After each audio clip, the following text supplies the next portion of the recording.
Estamos aqui em mais uma conferência estadual da Advocacia Baiana. Tenho a honra de presidir este painel, cujo tema é de precedentes judiciais sobre minorias sexuais e os desafios dos direitos e do direito. Me sinto muito honrado de estar presidindo esse painel e preciso agradecer a presença de todas as nossas palestrantes, assim como de toda a organização do evento, da direção da OAB Bahia, na pessoa dos nossos presidentes, o presidente Fabrício Castro e a nossa vice-presidente Ana Patrícia, assim como ao diretor Hermes Hilarião, né, pessoa de destaque na organização do evento.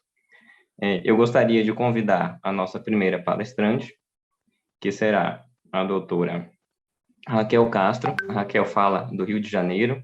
Raquel é advogada, conselheira estadual da OAB do Rio de Janeiro e presidente da Comissão de Diversidade Sexual e de Gênero da OAB Nacional.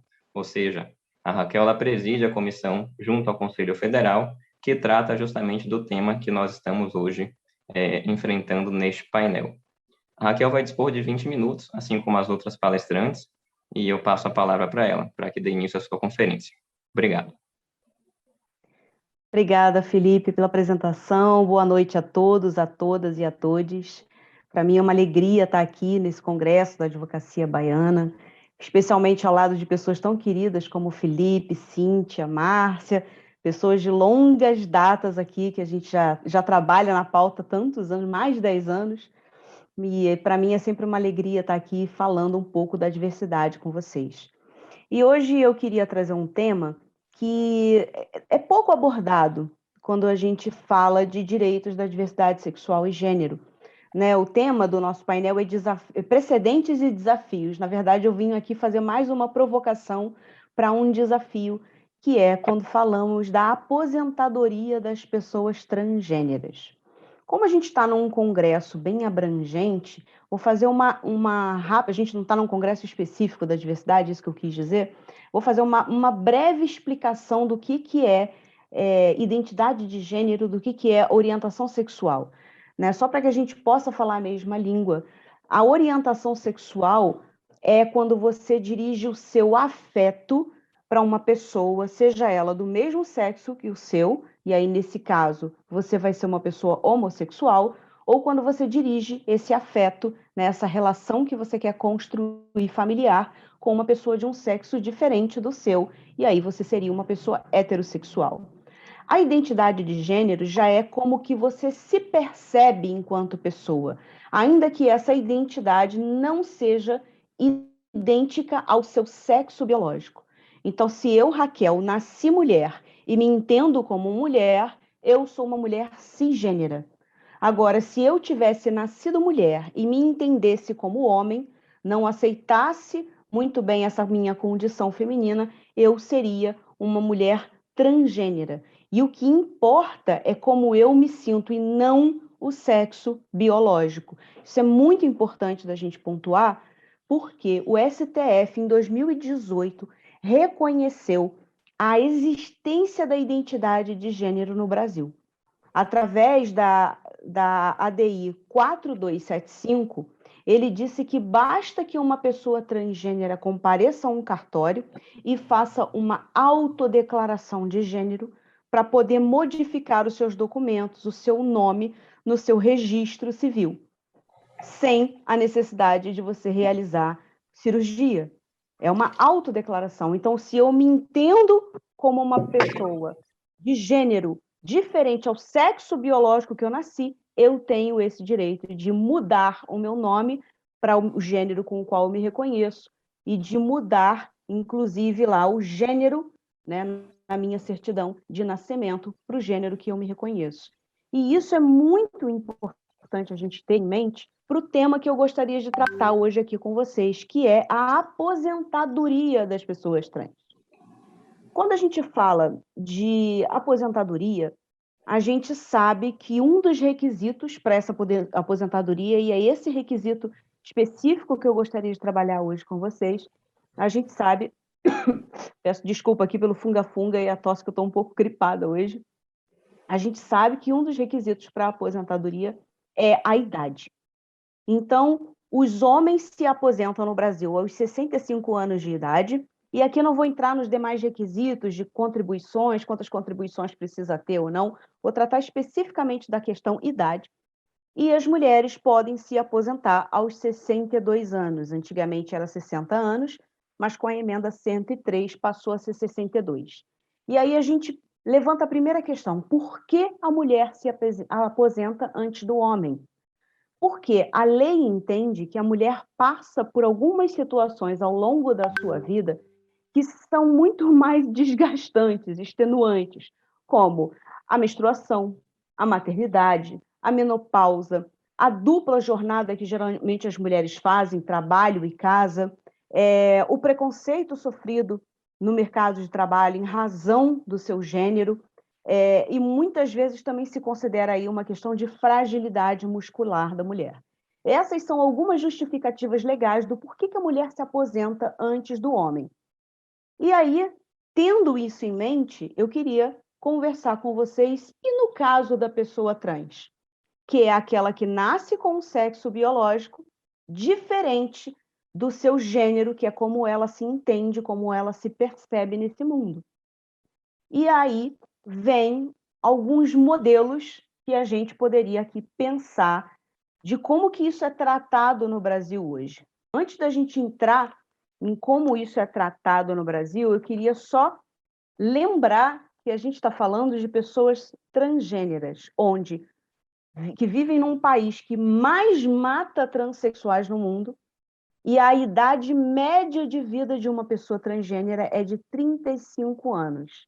Então, se a gente está falando numa aposentadoria por idade, aos 65 anos para homens e aos 62 anos para mulheres, tenham em mente que as pessoas transgêneras se aposentam não, elas vivem uma média de 35 anos aqui no Brasil.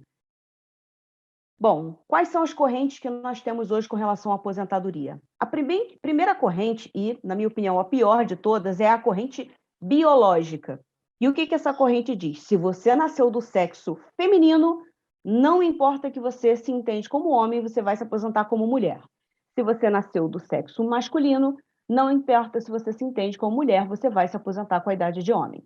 Então, a gente não precisa nem debater muito essa questão de tão desnecessária, inadequada e até mesmo ilegal, na minha opinião, ela seria. A segunda corrente seria a corrente do gênero registrado. O que é isso? Quando a gente tem o STF dizendo que há uma autodeclaração de gênero, bastando comparecer no cartório para você fazer essa alteração, a partir do momento que você faz esse registro e essa alteração, você começa a contar o tempo que falta para você se aposentar de acordo com o gênero que você registra naquele momento. Como que se daria isso? Você tem que fazer uma métrica, uma contabilidade do tempo que você contribuiu no seu sexo biológico e o tempo que você vai passar a contribuir no seu sexo, no seu gênero autodeclarado em cartório. E aí também não é uma corrente muito interessante, porque a pessoa pode ter demorado uma vida para ir no cartório fazer autodeclaração. Lembrando que essa decisão é de 3 anos atrás. Nós temos pessoas transgêneras que são... As pessoas transgêneras, elas são transgêneras desde sempre. Não importa quando é que se deu essa autodeclaração. E é isso que importa para a gente entender o porquê que essa corrente do gênero registrado não é interessante de se seguir. E a terceira corrente é a corrente do gênero, que é uma corrente interessante, mas, na minha opinião, ainda não é a corrente ideal. Talvez seja a corrente mais possível de se adotar hoje nesse sistema que a gente tem jurídico, que é um pouco intransigente com relação a esses requisitos. A corrente do gênero diz o seguinte: se você é um homem trans, a regra é de homem. Se você é uma mulher trans, a regra é de mulher. Bom, essa também a gente tem uma problemática que vai atingir tanto o homem trans quanto a mulher trans. Pegando o exemplo do homem trans primeiro. Bom, se eu sou um homem trans, significa que eu nasci com sexo feminino, mas eu me reconheço como homem. Então, eu vou me aposentar como homem. aos 65 anos de idade. Só que dependendo do tempo que essa pessoa viveu tentando se enquadrar num sexo feminino, num gênero que ela não se reconhecia, ela pode ter passado pela vida dela com situações de menstruação, talvez de gravidez, talvez de menopausa. Não tem idade para você ir lá fazer a sua autodeclaração. Você pode já estar na menopausa e decidir que finalmente você vai conseguir trocar o seu documento para o nome e gênero com o qual você se reconhece. A mulher sofreu nesse tempo, a pessoa do sexo feminino, que nasceu com sexo feminino, sofreu ao longo desse tempo preconceito. Só que ela não sofreu só o preconceito por ser mulher, ela pode também ter sofrido o preconceito por ser uma pessoa trans, que é o mesmo preconceito que as mulheres trans sofrem. Mulher trans é aquela que nasceu no sexo masculino, mas tem o gênero feminino. E aí a gente vê que não é tão interessante assim essa corrente, porque ela também vai trazer problemas que a gente precisa resolver. Por quê? O fato é que existem desafios diferentes para mulheres cisgêneras e para mulheres transgêneras e para homens transgêneros, homens transexuais. Então a gente precisa ter em mente que, embora essa corrente seja talvez a melhor de se utilizar hoje, ela também não é ideal. Bom, e o que seria, então, a corrente ideal nesse caso? Seria uma verdadeira quebra de paradigmas na nossa legislação, que seria criar uma regra não binária. O que significa regra binária? A gente tem o binarismo de gênero vigente no nosso país. Ou você é homem, ou você é mulher, ou você está de um lado, ou você está de outro. No Brasil, ainda não se reconhece nenhum outro gênero senão esses dois. Então, a corrente ideal, a regra ideal de aposentadoria de pessoas transgêneras seria você criar uma terceira regra, que seria a regra não binária. Quem se reconhece como homem, quem é um homem cisgênero, vai se aposentar aos 65 anos de idade. Uma mulher cisgênera aos 62 anos de idade. E uma pessoa transgênera pode seguir uma regra não binária, inclusive, essa regra beneficiaria não apenas as pessoas transgêneras, mas também as pessoas intersexo, que são aquelas pessoas que nascem com os dois sexos biológicos, mas normalmente elas podem desenvolver características posteriormente, tanto dos dois sexos, ou seguir com apenas um. E mesmo assim pode haver alguma situação de gênero dela ter, de repente, mais características fenotípicas de mulher, mas se entender como homem e vice-versa. Então, a gente sabe que essa regra, criar no Brasil uma terceira regra não binária, seria o ideal. Seria o ideal para que a gente pudesse contemplar as pessoas transgêneras. Porque aí você acaba com esse problema de quanto tempo viveu sobre um gênero ou outro, você acaba com esse problema que, para mim, é o pior de todos, porque a gente está falando de aposentadoria de uma população que não apenas tem uma vida média de 35 anos no Brasil, como também tem muita dificuldade de acesso a um emprego formal. Né? A doutora Cíntia, que acho que não é o tema da palestra dela hoje, mas ela é uma grande especialista, tanto a Cíntia quanto a Márcia, são grandes especialistas nessa área de trabalho de pessoas transgêneras.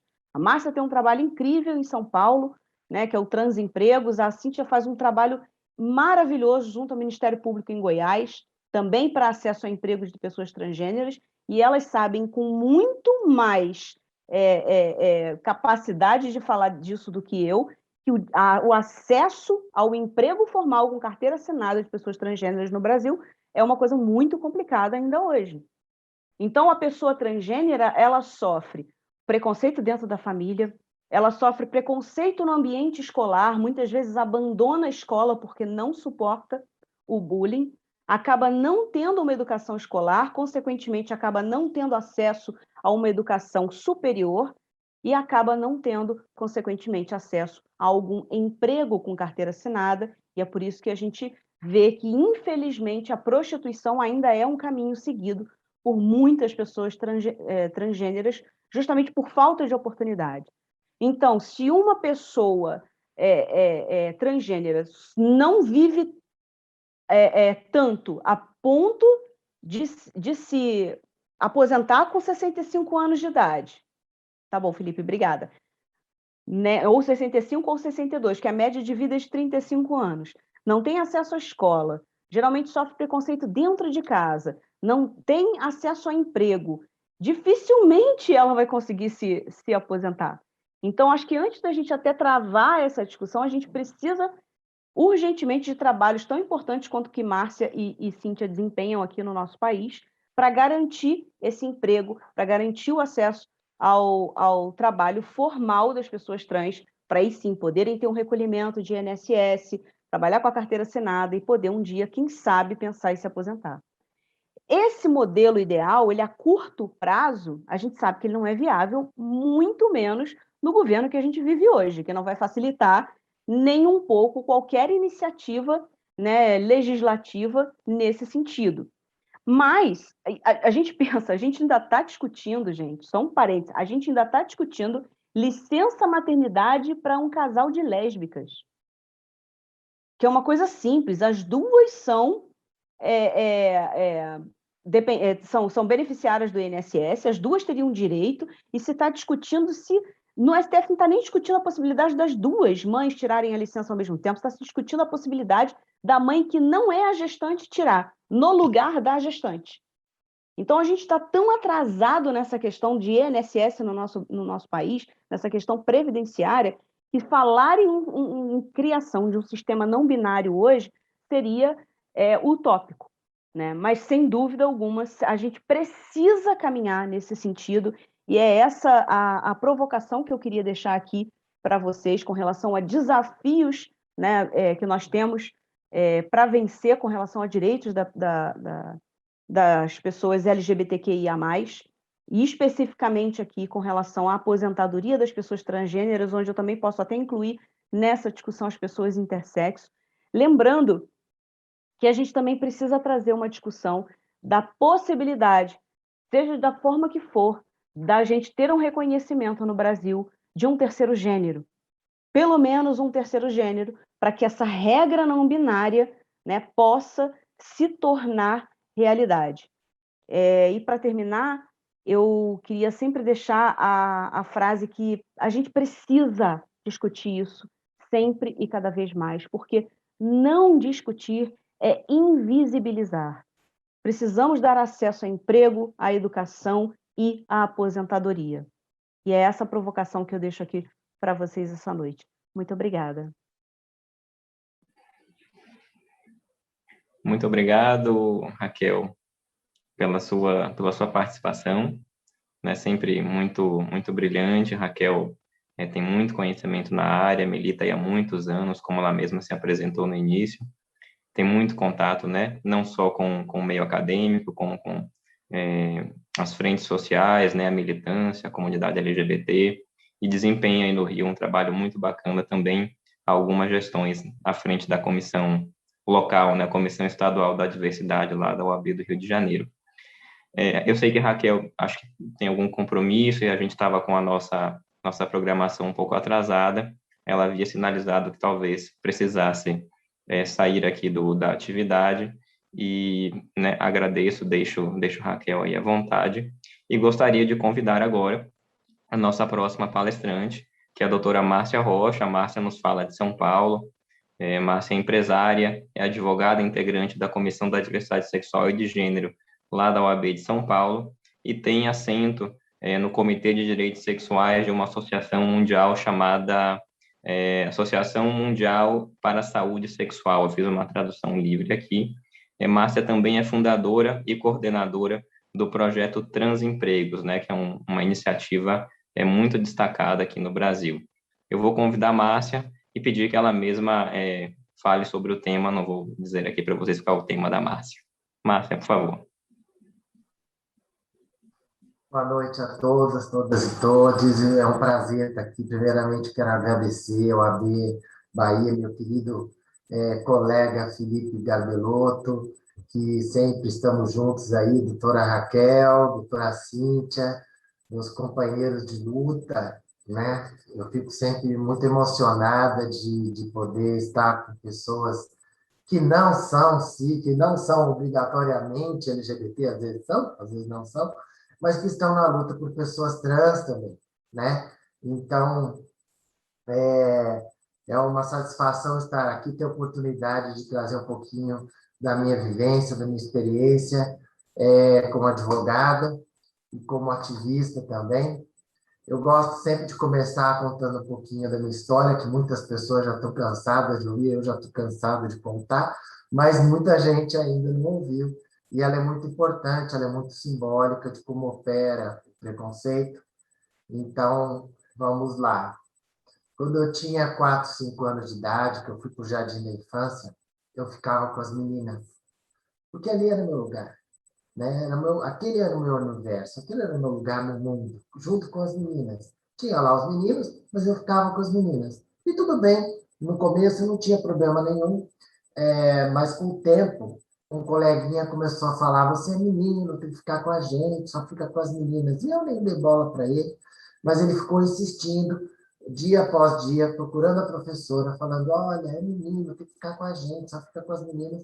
E a professora no começo também não ligou, mas o menino foi fazendo aquilo ganhar vulto, trazendo outros coleguinhas, até que um dia a professora disse para mim: você é um menino, você tem que ficar com os meninos. E aquilo foi uma violência para mim. Eu lembro que eu não queria mais ir para a escola, mas minha mãe me obrigava a ir. E aí eu entendi que eu ia ter que me afastar das meninas e ter que esconder a forma como eu me sentia, a forma como eu me identificava, e passei a levar uma vida dupla. Com 6, 7 anos de idade, eu pegava roupas da minha mãe, da minha irmã, me maquiava, via elas se arrumando para sair, ia lá e imitava. E assim eu fui levando toda a minha infância, escondendo, porque eu entendi que era aquilo, era algo errado, que era algo proibido, mas eu tinha um desejo de me expressar da forma como eu via as meninas, as mulheres se expressando. Com 11, 12 anos, eu já me montava inteira, às vezes eu chegava a passar um dia inteiro trancada no quarto, podendo, expressando o que eu sentia internamente. Mas os corpos das meninas começaram a mudar, com 12, 12, 13 anos, e aí eu olhava, eu via os corpos delas ganhando curva, ganhando seios, e o meu começava a ir para o lado errado. E eu queria que o meu fosse para o lado certo também, porque aquelas minhas montagens ocultas, né, furtivas no meu quarto já não estavam mais satisfazendo, porque eu queria realmente que eu ser como as meninas, eu me identificava com aquele universo. E aí eu vi uma travesti na rua aos 13 anos, fui conversar com ela, ela me disse que ela tomava, eu fui na farmácia, comprei e comecei a tomar hormônio feminino. Alguns meses depois, meus seios começaram a crescer e eu muito feliz da vida. Só que um dia meu pai percebeu na camiseta branca da escola meus seios crescendo e me levou ao médico para ver o que estava acontecendo. O médico me pressionou, eu tive que contar. E aí eles sentaram à minha frente, meu pai e o médico, e me convenceram a parar com aquilo que eu estava fazendo. Eu não queria, mas eles me convenceram. Terminei o colegial, entrei na faculdade de Direito da PUC, continuei levando uma vida dupla, que isso fica muito claro, nunca deixei de, quando podia, me montar, sair, às vezes até depois dos 18 anos, sair para uma balada, na época GLS, né? Mas eu terminei o colegial, terminei a faculdade de Direito da PUC, fiz estágio na Defensoria Pública, arrumei meu primeiro emprego como advogada numa das maiores imobiliárias do Brasil. Depois morei fora, terminei um curso de inglês, voltei ao Brasil, montei minha primeira empresa. Hoje eu tenho 4 empresas, sou advogada, integrante da Comissão da Diversidade, tenho um assento no Comitê de Direitos Sexuais da World Association for Sexual Health, falo 3 línguas, conheço o mundo inteiro, apresento trabalhos acadêmicos pelo mundo inteiro, mas entrei no ativismo, e no ativismo eu entendi que naquele dia, o meu pai e o médico sentados à minha frente, me convencendo a parar a harmonização, se eu tivesse continuado, eu não seria nada. eu não teria conseguido acabar o colegial, era regime militar, ditadura, eu não teria jamais entrado na faculdade de Direito da PUC, me formado, feito estágio na defensoria, tido o meu primeiro emprego, muito provavelmente eu sequer estaria vivo. E percebi no ativismo que a diferença que havia, se existe uma diferença entre a minha pessoa e uma travesti que está ali em extrema vulnerabilidade nas esquinas da vida, é sorte e oportunidade. Sorte por ter nascido numa família de classe alta, sorte por ter tido um pai que olhou para mim e disse: não conte, esconda isso. Meu pai nunca disse não seja. Porque se ele dissesse não seja, não quero filho assim, não te aceito como você é, o que eu ia fazer? Como é que eu ia deixar de ser quem sou? Como que a gente deixa de sentir o que sente? Seria impossível. Haveria choques. Eu acabaria ou saindo de casa ou sendo expulsa de casa, como acontece com a grande maioria, a imensa maioria dessas meninas que a gente vê na prostituição. São colocadas na rua com ainda adolescentes, ou saem de casa ainda adolescentes, e quem é que acolhe essa pessoa? Se nem a família quer, quem acolhe essa pessoa é a prostituição. E é a única forma de sobrevivência para essa população. Mas existem outras realidades também. E percebendo que existiam pessoas trans, que tinham formação, que tinham qualificação, eu juntei um grupo de pessoas e fundamos o projeto Transempregos, que ajuda pessoas trans a se inserir no mercado de trabalho.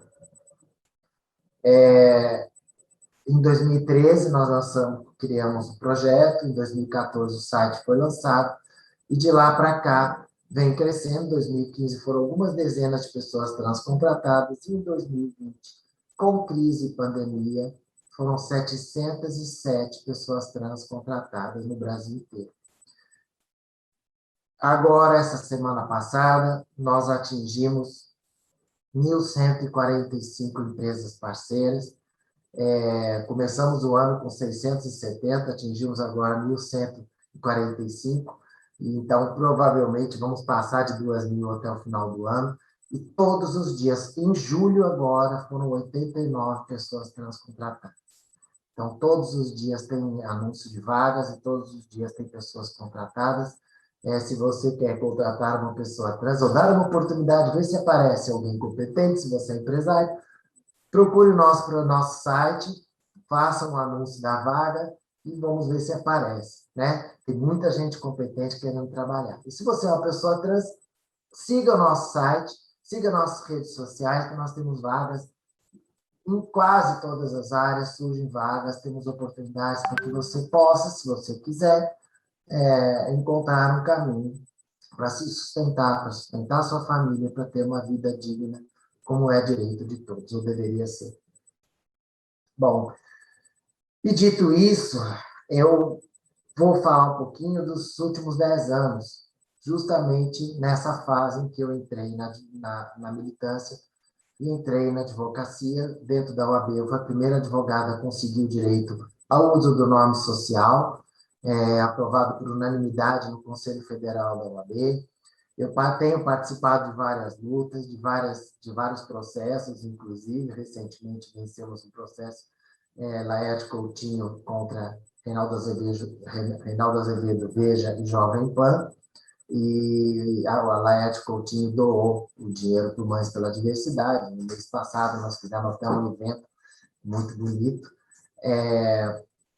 E tenho participado de muitas dessas lutas, dessas discussões jurídicas, de direitos, realmente baseados principalmente na Constituição Federal.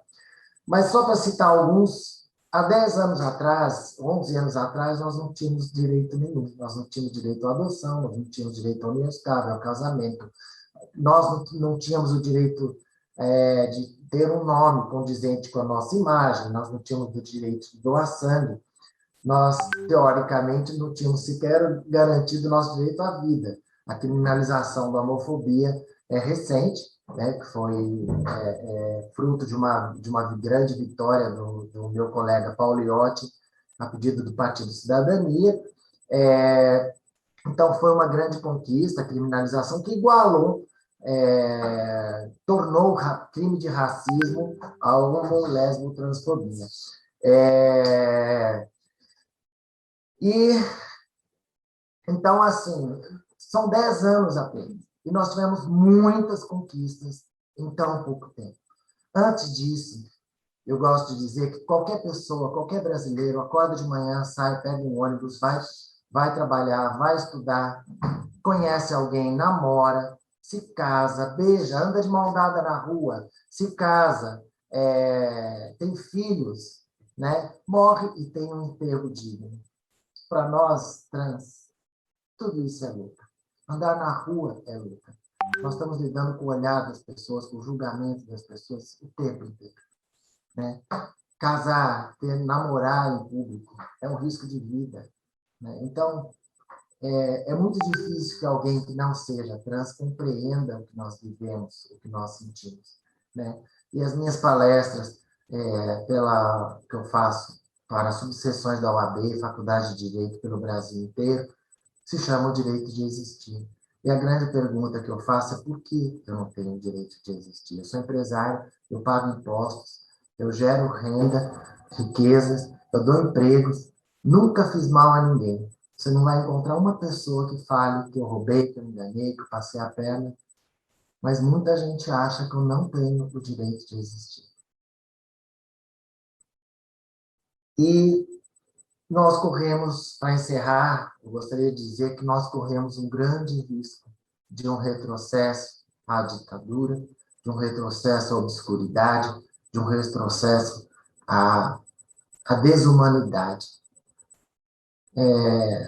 Existe um movimento muito forte no mundo inteiro, inclusive no Brasil, contra LGBTs, contra as minorias, e contra através do combate à democracia, que é a única forma que nós temos. Eu vivi a ditadura, eu sei o que é não poder falar, o que é não poder se reunir, o que é não poder demandar direitos para um grupo, né? Eu estou falando de LGBT, de trans especificamente, mas estendo isso a mulheres, feministas, questões de raça e etnia, índios, né? E até a questão ambiental, da mata da Amazônia, etc. Não se poderia falar isso numa ditadura. Não se poderia combater as injustiças numa ditadura, porque nós não temos voz, nós não podemos falar. E é muito sério isso. É algo muito grave que está acontecendo no mundo inteiro, principalmente no Brasil, mais recentemente.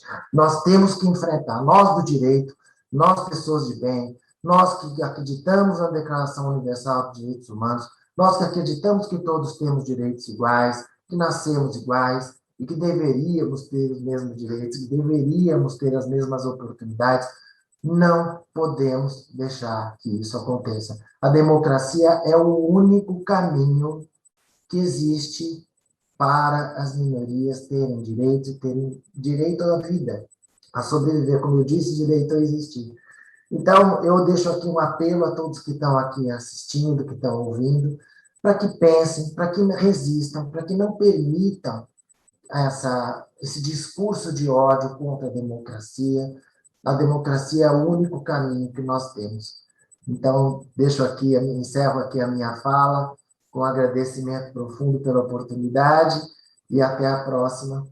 Obrigado. Márcia, muito obrigado, né, por você compartilhar um pouco da sua história, um pouco do vasto conhecimento que você acumula.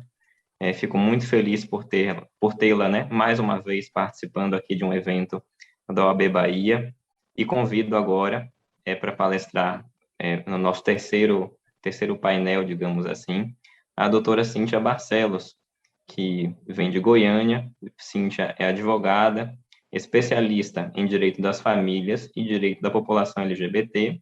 Ela também é consultora em diversidade para empresas e secretária-geral da Comissão Especial da Diversidade Sexual e de Gênero do Conselho Federal da OAB. Cíntia, por favor. Boa noite a todas as pessoas que estão nos assistindo. Vou cumprimentar a OAB Bahia, em nome do meu amigo Felipe. E hoje, para além desse currículo, Felipe, a minha maior e melhor denominação é ser sua amiga. Acima de tudo, companheira de tantos anos de caminhada nos direitos LGBTI+, e também cumprimentar todas as mulheres em nome da Márcia, nossa colega de painel, advogada. Márcia, eu tenho profunda admiração por você, pela sua história, pela forma com que você apresenta todas as questões, a sua verdade, e você, de fato, é um marco, né, dentro da nossa instituição, da OAB, a nível nacional, principalmente pelo pedido, né, do nome social a princípio, na nossa identidade profissional.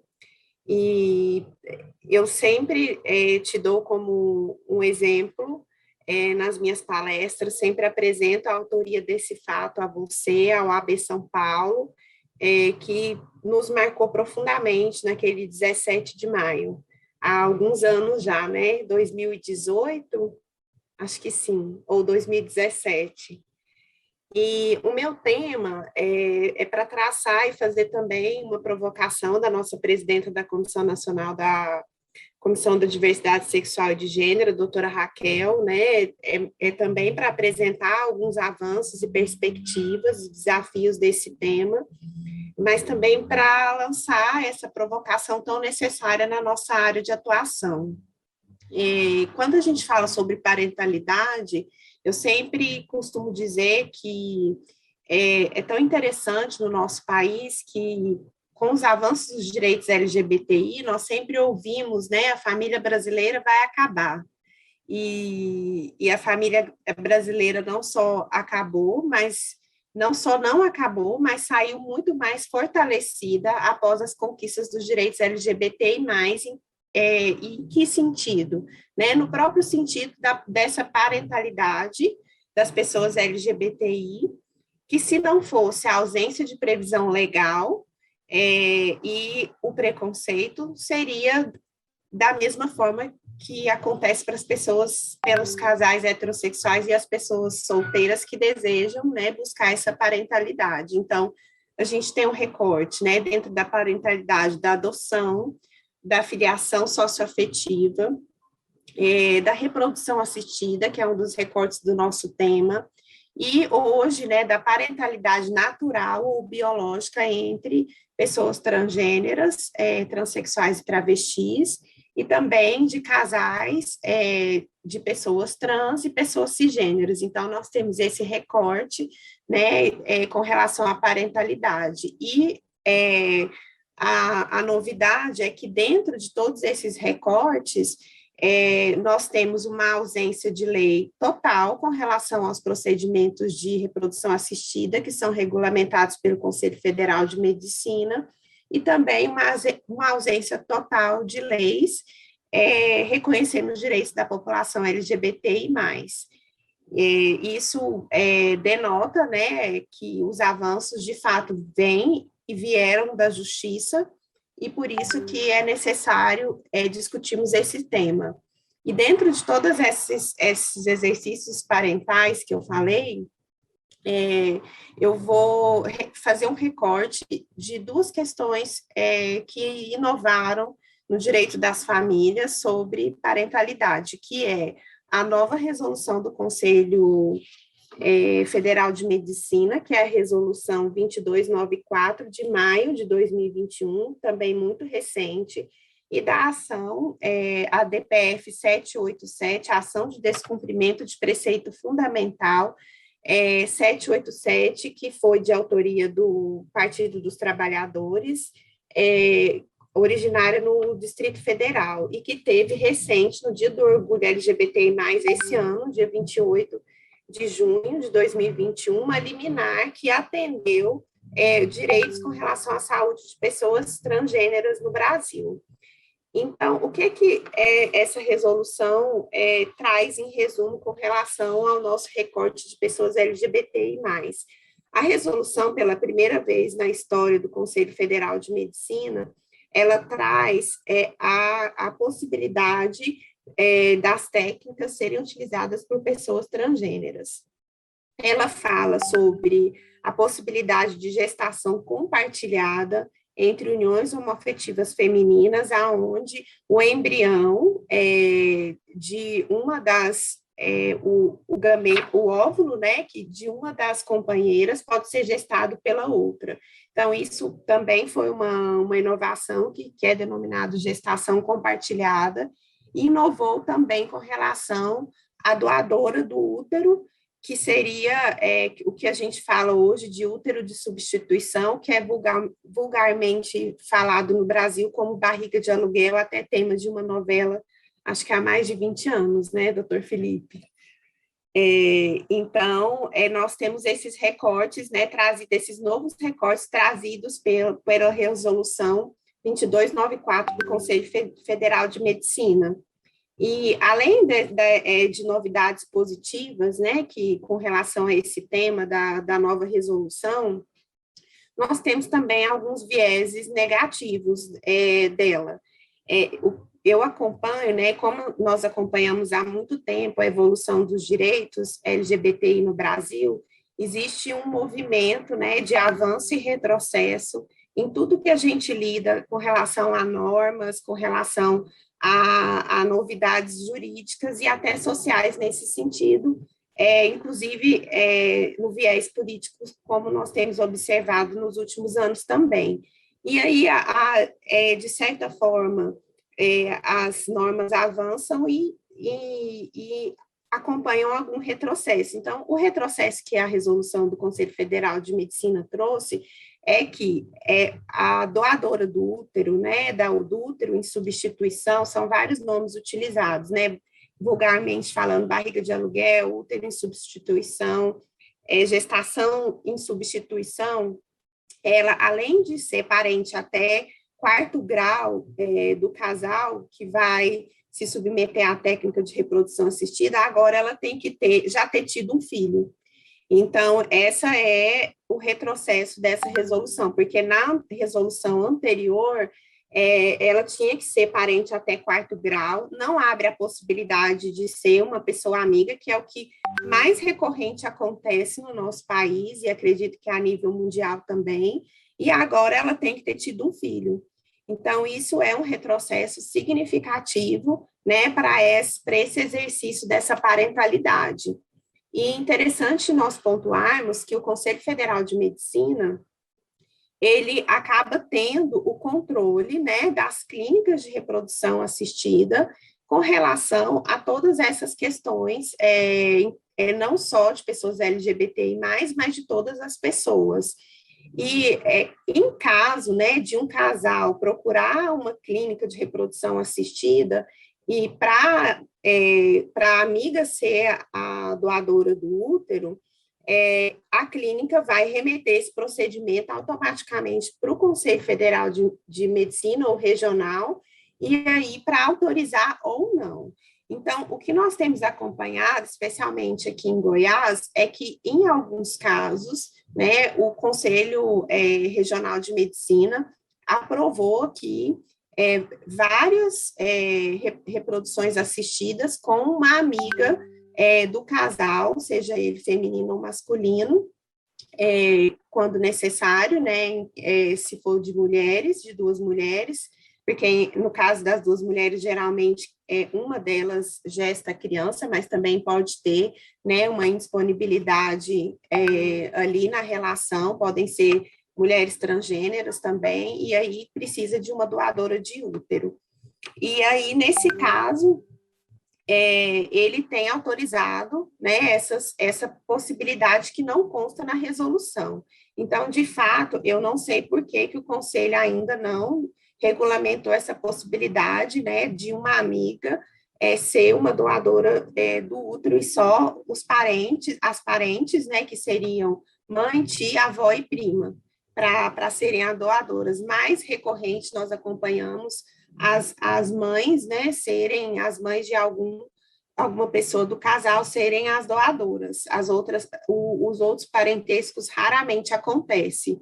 E aí, diante dessas questões, a doutora Maria Berenice Dias, até dentro do IBDFAM, quando foi lançada essa novidade da resolução, disse que até hoje, né, existe esse entrave dessa possibilidade do Conselho Federal de Medicina estar sempre legislando, né, entre aspas, com relação a essas questões, e uma ausência completa, né, de um estatuto da reprodução assistida ou do próprio estatuto da diversidade sexual e de gênero.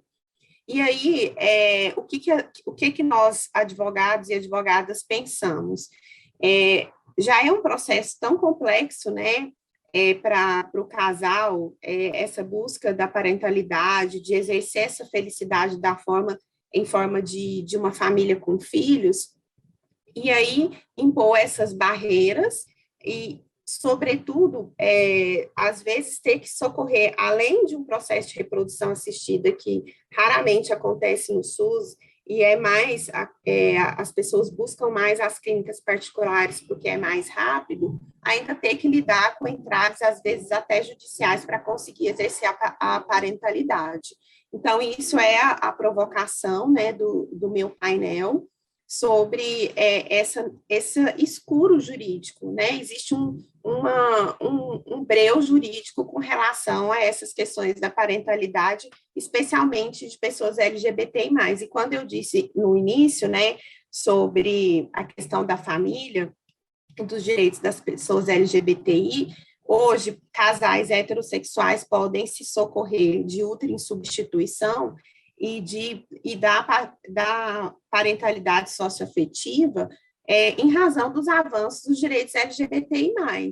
Então, isso foi tão rápido em razão dessas mudanças e avanços sociais que nós temos.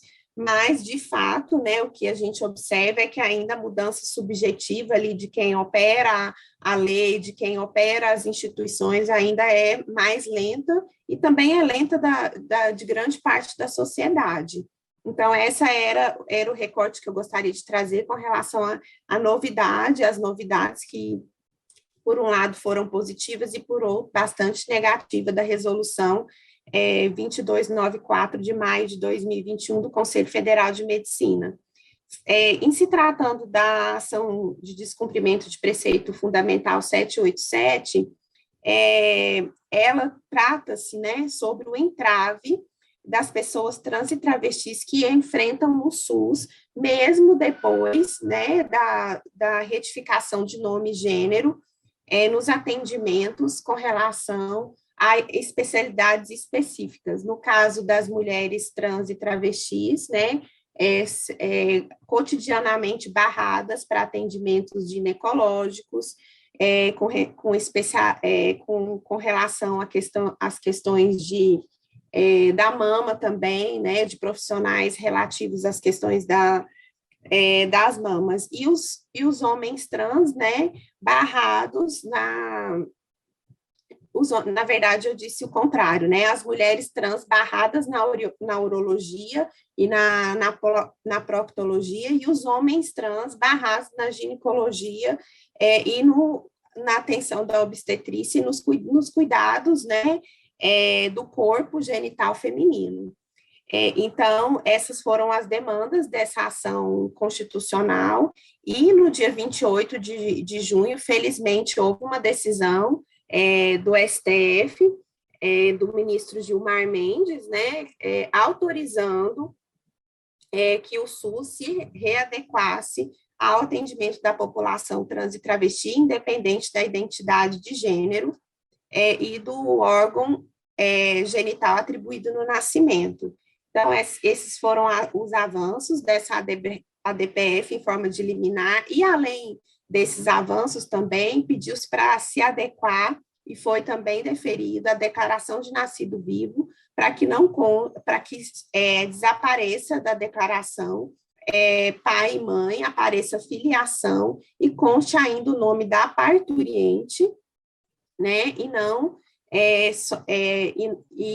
porque até então o nome da parturiente dentro dessa declaração de nascido vivo é ignorado. E aí essas foram todas as mudanças alcançadas em sede de liminar, e que é uma expectativa muito grande, né, que a decisão deu 30 dias para isso ser colocado em prática, então, depois da data da publicação dessa decisão, provavelmente ainda não foi colocado em prática, né, deve estar acontecendo em breve, mas, de qualquer forma, é um assunto muito necessário de se discutir, não só a nível de SUS, mas também a nível dos planos privados, que não tem nenhuma norma com relação à parentalidade de pessoas transgêneras e LGBTI+. E deixando essa provocação também, até para o Congresso, né, talvez encaminhar uma carta à Agência Nacional de Saúde, né, sobre essa nova decisão, pedindo a regulamentação disso a nível também de planos privados de saúde, que ainda, né, Márcia, ainda é tudo muito precário, né, o atendimento, com muito preconceito, com muita falta de lidar com as diferenças e com o próximo.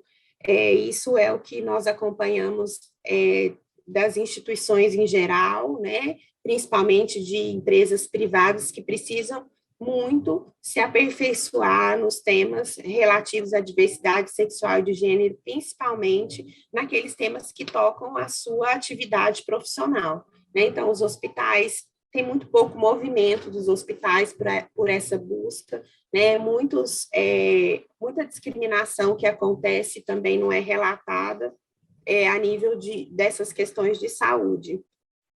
Mais uma vez, não só a nível de planos do Serviço Único de Saúde, mas também dos planos privados. Então, nós acompanhamos também, por outro lado, depois de comentar a resolução do Conselho Federal de Medicina e essa ação constitucional, onde amplia direitos para as pessoas transgêneras, me veio à cabeça, formulando essa fala de hoje, também um retrocesso na resolução 63 do Conselho Nacional de Justiça, que autoriza, né, e que autorizou o reconhecimento extrajudicial da parentalidade LGBTI+, diretamente no cartório. Então, a resolução 63 do Conselho Nacional de Justiça foi bem ampla, né? Autorizou, não colocou limite de idade da criança para o reconhecimento socioafetivo, e logo depois vem, né, nesse movimento que eu disse para vocês, de avanços e retrocessos, a resolução 83, que limita a idade da criança para o reconhecimento em cartório aos 12 anos, a partir dos 12 anos, e também ao reconhecimento de apenas um pai ou mãe socioafetiva. Então, nós temos essa limitação, né, assim, bem expressa nas resoluções, por um movimento, de fato, dos cartórios que ficaram inseguros e registraram muitas socioafetividades, e às vezes alguma também com viés de adoção, mas eu acredito que, na minha opinião, restringir, né, não foi a saída, porque aí limitou os direitos de fato, principalmente da população LGBTI+, que é quem mais busca hoje esse reconhecimento da socioafetividade, mais uma vez, né, reforçando que essas resoluções foram frutos dos avanços dos direitos das pessoas LGBTI e socorreram também casais heterossexuais que gostariam de reconhecer seus próprios filhos. E, Felipe, quantos minutos a gente tem? 2? Eu tenho um caso aqui em Goiás, eu vou falar bem brevemente sobre a questão do Conselho Regional de Medicina daqui, sobre um casal de homens gays que precisou de uma doadora de útero, né, que foi uma amiga que cedeu o útero, e aí eles procuraram um médico que eventualmente era conselheiro e teve uma autorização fictícia dessa gestação. E aí, o processo estava correndo no conselho, mas a notícia era que isso ia sair, e, enfim, né, a gravidez saiu e deu certo antes do conselho autorizar. Isso para dizer que, de fato, né, são formalidades desnecessárias nesse processo. né, que limita as pessoas, e que eles esperaram praticamente sair a autorização os 9 meses de gestação, porque ela saiu depois que o bebê aconteceu. Houve uma falha aqui, né, com relação a isso. Esse médico foi autorizado a fazer, falou para o casal que poderia fazer, e essa autorização só saiu depois. Felizmente, os bebês nasceram, né, estão bem, se recuperando ainda no hospital, e a mãe está super bem, mas é para exemplificar, né, essas dificuldades que são apenas burocráticas e que ali, pela autonomia da vontade, o próprio médico da clínica e as clínicas de reprodução assistida têm condições, né, de cumprir normas éticas básicas e analisar aquela situação ali, né, que é, de fato, uma situação entre amigos, e a parentalidade, nesse caso, ficou só apenas para o casal gay, e a amiga quis, né, e fez um contrato dizendo que só queria ser a doadora do útero e não tinha tido filho já. Ela tem 40 anos hoje e não tinha tido filho. Então, mais uma relação com a alteração da resolução 2294 desse ano, que impediria, né, vamos entender, essa clínica de realizar essa forma de parentalidade. Então, era mais ou menos isso que eu tinha para dizer, né, finalizar minha fala aqui com a minha experiência enquanto advogada e consultora em diversidade para empresas.